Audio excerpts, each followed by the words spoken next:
with history, and that makes it exciting for me too, as well as Sandcoffin 69. So thank you for that. Furious George talked about being excited for the first time about Assassin's Creed because of this trailer. I think that's another great read. I think they're hoping for that, right? Because think about it, folks. You know, the kind of Crusades era, Jerusalem settings is not for everybody, right? It's not. And so Assassin's Creed has worked to kind of build different iterations at different places so that, you know, folks might get picked up that might not have been interested before, but they're interested now by virtue of the setting.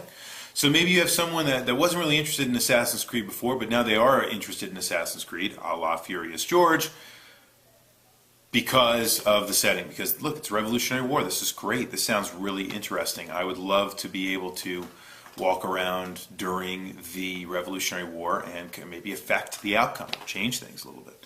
I like that. Also making the point that it shouldn't be preachy. And I think this is an interesting point, too. I only played, as I said, my exposure is very limited with Assassin's Creed, but I did find a little bit, I found it a little bit PC, can we say, in terms of reappropriating the Crusades, specifically it was the first Assassin's Creed, to really turn it into something that it wasn't, and really to make it into something, I guess, different. You know, to kind of change history, as it were. You know, changing history, I think, is a bad idea in these games. And if you don't, you know, if you don't kind of make that right, then I think you're probably not going to sell a whole lot. And I think, you know, if you're preaching way too much, then I think in some ways you're really probably putting a lot of people off.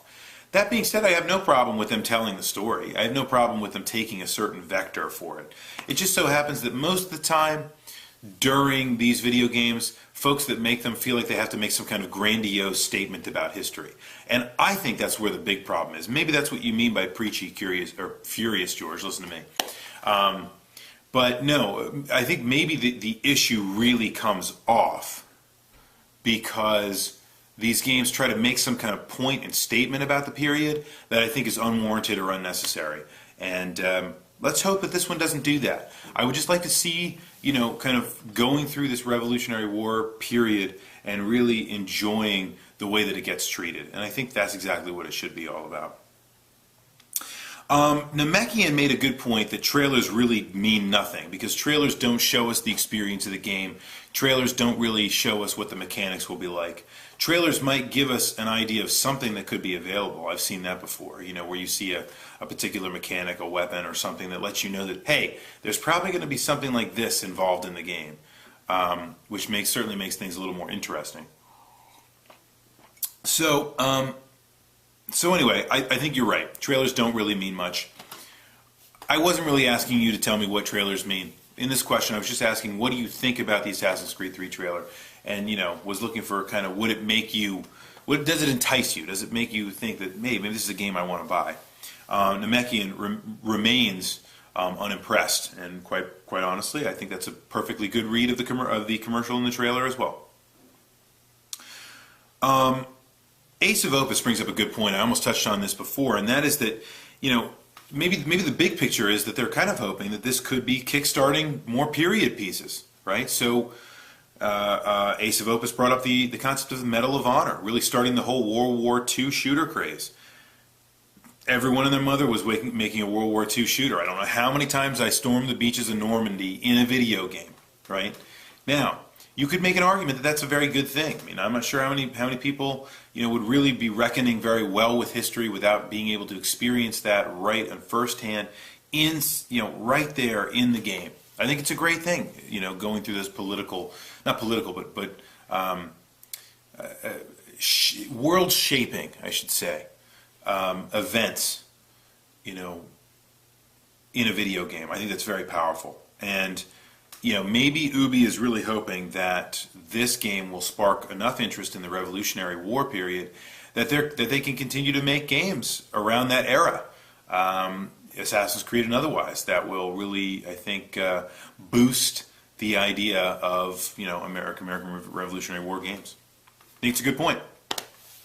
Estolia says this is really not unexpected based on the story of the game, right? And that is that, right, and I already explained why, but my point is that you could easily move the period that this person is, bouncing into the memories into on almost any period in history, right? You could really jump in between anywhere in there and kind of get an iteration of it. You could even be in the future.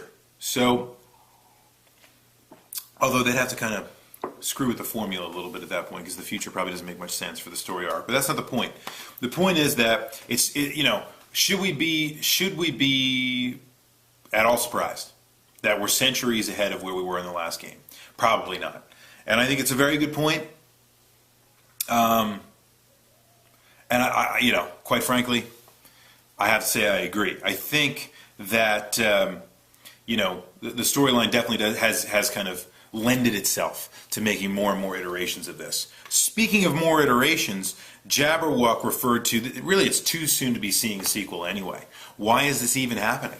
Why are they showing us a trailer for the third version of Assassin's Creed? We haven't even really digested all the many iterations of the second version yet. And I think that's probably true. But remember, iterations are what make a lot of these franchises into the cash cows that they are. And secondly, Ubi a few years back, might have only been a year and a half or even sooner, more recently, had decided that they had not kind of cashed in well enough on a lot of their franchises, and that they were going to need to do that in order to kind of experiment more with other games.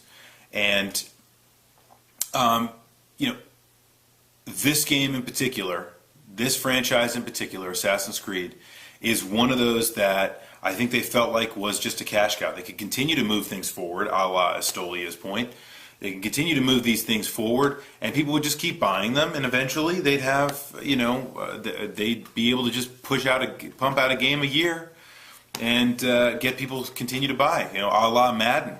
And I just don't know that these games really hold that same kind of value. And I do understand what it means. I know this game's been in development for a long time. I know what that means for a developer. It's hell. But it's kind of self-inflicted hell, because they want to release a game every year. And if you don't release a game every year to them, then they can't reap the benefits of a franchise. And I just disagree. I think a franchise can be good without doing that all the time. So, anyway, those are your thoughts on Assassin's Creed 3 trailer. Here are mine. The first time I saw that trailer during the Super Bowl, I thought, really? I mean, not that I was surprised that, as Estolia says, not that I was that surprised that they were going to move it forward that far. Although I was a little shocked, to be honest, that they put it in the Revolutionary War centuries afterward. I thought there were a couple of iterations in between then and that period, right, and the last game.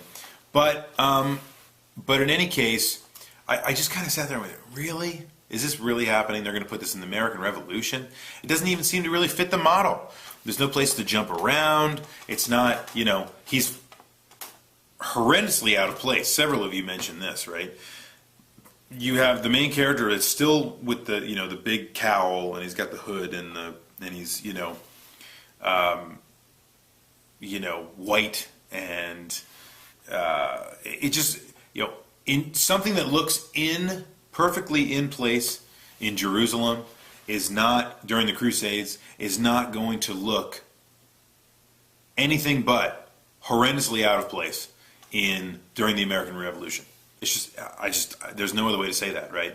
So my point is that it just seemed like it was ridiculous on face. And, had they changed this into something where this person, for example, was, the main character, is able to go back into ancestral memories, and they aren't unified by a wardrobe,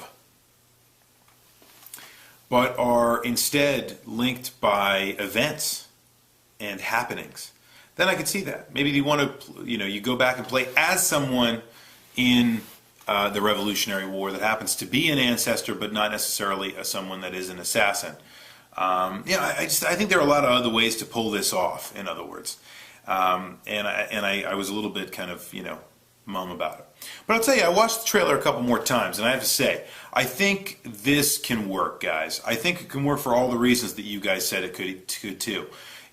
It does look like a very good and interesting setting. It does look like there are going to be plenty of ways to enjoy the setting, cities, in between those cities, kind of experiences to draw you along and to get you involved in the game. It's not so much of an open world that it's completely and utterly dominating, but at the same time, it is also enough of an open world that you feel free and ready to do whatever you need to do. So for my money, I really started off going, this looks stupid as hell. But then came back and said, you know what? I think this could really work. I think this could make a lot of sense. And maybe this is only the beginning of seeing this game go really far into other time periods that could be just as alluring and fun. And maybe they will continue to really tweak the process and make the game into something that it wasn't before. I don't know. But I'm intrigued by it, like many of you are. I think it could be the sign of what is to come for the series. And I have to say, for my money, I haven't really been moved to the point of saying, you know what, I've got to have this game. And I think that's probably an issue if you're Ubisoft.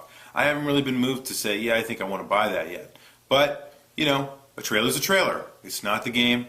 Maybe we'll see that it really does do something very different, bigger, better, more awesome, and I'll grab a hold of it. Anyway, that's the conversation about the Assassin's Creed 3 trailer. I hope you guys enjoyed that one. And now I want to ask you guys a question that really was started in some thinking with some correspondence I had with Mr. K about